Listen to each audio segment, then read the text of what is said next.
But I decided to go for Perplexity because I really do like Aravind. So what I did in my wisdom, or my not wisdom, I decided to use another LLM. Now, I regularly use Perplexity, and I regularly use Claude, and I regularly use DeepSeek.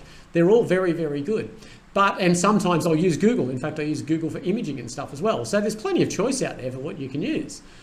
But I decided to go for Perplexity because I really do like Aravind. I like what he says. I like his plans, and his LLM is very, very good. And let's have a look at the difference here, right? So the first thing that I would say is when you're coding, if you have got a big chunk of code, say 1,000 lines of code, right? You really don't want to be patching it if you can. You really want an output all the time. What I do find with ChatGPT is you're constantly arguing to get that output, right? Sometimes it will work, sometimes it won't work. I found with Perplexity, so I'll go back down here now. Here I am, back down here.